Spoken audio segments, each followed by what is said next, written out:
Now, amongst all sporting activities, swimming is reputed to be the biggest booster to a strong body and healthy mind. Emeka Nnadi is the founder and director of Swim in One Day, an organization dedicated to promoting and teaching blacks in general and Africans in particular how to swim in the fastest possible manner. In joining us, I want to say thank you very much for joining us here on NEWSDAY. Thank you so much. I'm glad you're taking up this talk about swimming, because a lot of people have looked at swimming and said, we have people that are indigenous. Let's start off from the competitive aspect before we talk about well-being and lifestyle. Yeah. We have people indigenous to the riverine areas, but we cannot produce competitive swimmers. And when you look at the Olympics cadre in terms of medals and those that goes to probably different categories, swimming probably has the most. And Nigeria is yet to produce one major swimmer that can compete at the highest level. You look at this, first of all, what is wrong? Is it our body system? Is it our body structure?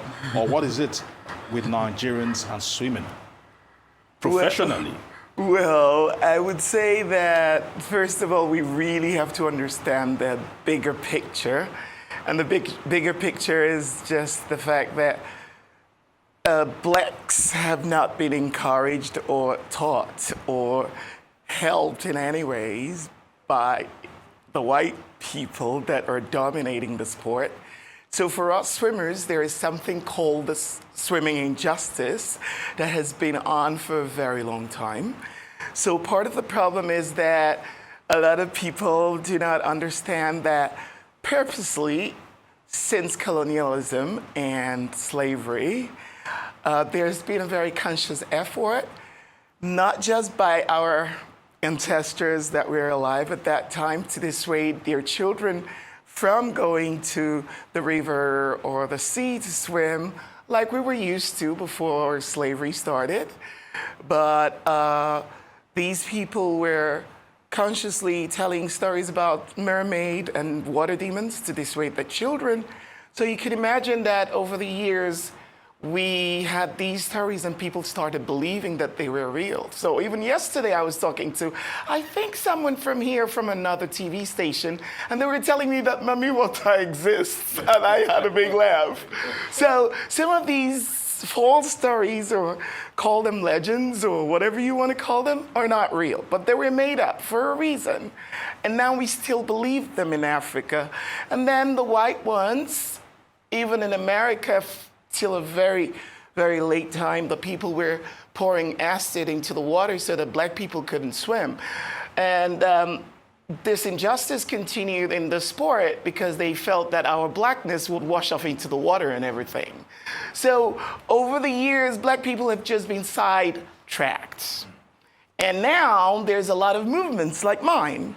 But the unique thing about the Swimming One Day project that I started is that it's not just a swimming charity, but it's a movement and it's a campaign. Because first of all, for us to be able to get through to the people, we need to campaign and educate them. Thus, this meeting where we're trying to get people to understand that Mami Water doesn't exist, water demons don't exist. Go learn how to swim to save your life. Go learn how to swim because it's the healthiest. The healthiest. There's nothing compared to it. When you're growing old, your brain cells are dying. Swimming keeps you. It's the only sporting activity that keeps you fresh, that keeps those brain cells healing. And it's the only sporting activity that you could actually do without breaking an ankle or hurting yourself at an old age. It keeps you young, it gives you hyper energy. It's got loads of benefits. So we need to understand that it's about time, and that's why I'm here, because I've always felt called to do this. And I decided to come here and start up this project because I believe that we could do something. The Olympics can be won, but if we're doing it like we're doing it, we cannot compete with our international colleagues that are going to be going to the same Olympics, because I actually was not thinking about the Olympics when I started. But then the ex-president of the Aquatic Federation told me, well, you're the only one that teaches blind people how to swim in Nigeria now, basically. And I'm like, you mean we don't have any team? And he said, no, you're the only one. So when I went back to Spain to pick up the rest of my stuff last November, I enrolled. And they were very excited to see my Instagram and all the good work I was doing there, that a 3 times gold medalist, champion or winner of the World Paralympics on that level, he is mobility impaired, and he just called me after I filled in the thing, and he said, come, I'm gonna teach you for free how to build a Paralympic team in Nigeria. And I was shocked. If you go to my Instagram, you'll see him. So now I have the knowledge, and we are hopefully going to build in 3 years a standard international level Olympic training ground for just not Paralympic swimmers, which is more like what I'm dedicating all of my time to, because they've been sidetracked. Our children are still locked up, and we need to get them out. There's so much ignorance about disabilities, and that's why I began to add disability awareness and inclusion as my 3rd mission after I came here, thinking that my mission for the Swimming One Day project is just going to be about swimming and the importance of swimming and why it's relevant now more than ever to learn how to swim at the fastest possible rate.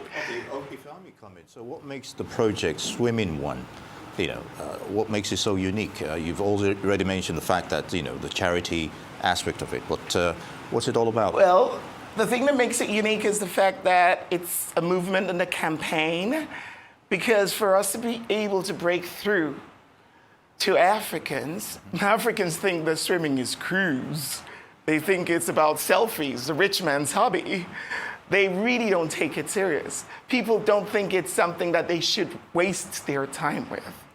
But the idea of educating people and making them understand that, okay, times are changing, there is climate change and it's real. This is what this is all about. We have taken it for granted for a very long time. When you live in a developed country, they have a lot of things in place. Children in primary and secondary schools have obligatory swimming classes. Yeah. And most of them learn, according to the World Health Organization, 90% of the drownings that occur in the world come from Africa and developing countries. All of the water-related, all the natural disasters that happen in the world are water-related. It's 90% water-related. So it's about time that we started doing something. When I was walking over here, I realized how much plastic bottles and rubbish we have in those gutters. And I was thinking, whoa. And this is supposed to be Ikoyi, the highbrow area of Lagos. We have a big problem, and it is an emergency. And I don't think that people understand how much of an emergency it is. I'm a climate activist. I'm a swimming enthusiast.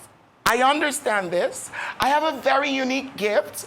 I am one of the few people in the world that could actually teach you, and I am not kidding, teach you to swim in one day, no matter who you are. I teach blind people how to swim in one day. Sometimes because they've never seen anything like swimming in their lives because they were born blind, it takes 2 to 4 hours, but I still do. So I could teach you to swim in one day because swimming is one of the only remedies that we have that would prevent a catastrophe from happening in the future. I could also get rid of your phobia for water. So if I have a fear for water, I could get rid of it because I've been a life coach over the years, and these experiences that I had as a life coach and as a counselor over the years have helped me to make my skill even better. So I started doing this at 17 years old, and my success rate is 100%. So it's very important to understand that it's not business as usual. We do not need to think that we need to take, and I'm also talking to all the Nigerian coaches, we all need to gather together and make it faster. It's got to be faster. We do not have the liberty of having a lot of time. if we understand the climate situation we're living in, then we would all pitch in. So for instance, I'm here and I'm hoping that Arise News could make it a thing. And after every news, we would have a jingle that says, swimming is important, learn how to swim now, you know? And we say, stop the climate destruction. We are very dirty Africans. I think our ancestors would be rolling in their graves when they see how really crazily dirty we are right now. All right, okay. Now, permit me to say this. Facilities when it comes to swimming is not widespread. Of course, we know some hotels do have swimming pools, but generally in Nigeria, how has the lack of proper facilities been an impediment to what you're trying to do? Well, I would say that about facilities, I was very shocked when I moved here last April. I was very shocked to realize that we have quite a lot. It's about the maintenance that I would say. Lagos, for instance, has quite a lot of pools. I haven't been able to do a study about how many, but we have quite a lot. Even in remote areas, we have a lot of swimming pools. So I would say we have swimming pools, but the problem is we have the swimming pools, but we don't have skilled hands to teach people. So I've met swimming coaches that couldn't even do the proper strokes. And I think that there's a big problem with, in general, awareness about water safety and survival swimming, which is what the Swimming One Day project is about. So if you noticed, I don't know if you guys remember, but I don't remember exactly the time frame, but when I got back here in May last year, there was a story about 3 kids in Ajah estate that died from swimming. And these kids, they lived in an estate that had a swimming pool. They were going there to swim all the time. They could swim. So the problem that we have is that water safety in survival swimming is not stressed enough. And I think we do not have a lot of competent hands. I took in a guy because part of what the Swimming One Day organization is trying to do is to train its own coaches. But we need people that are passionate, and that is the key for us. I took in a guy and I gave him a training, and he was tired after a while, and he was like, no, I can't do this. Because rolling on that, hopefully you can do this in 1 minute. Who are the easiest to train? You know, which age group, age bracket? Well, the easiest people I found out for me to train are the ones that have the most fear. So when you have a phobia, people think that it's going to be impossible for you to ever learn. But I found out that when you train people that have a phobia, they go like, whoa. So it completely changes everything. So they go like all out once they conquer their fears, because in reality, because of my knowledge, I know that phobia and fear is just a product of our imagination. It's not real. So with my wealth of experience, I get them moving, and before you know it, they're usually the best ones because they learn fastest and they do greater things than regular people that are used to the water.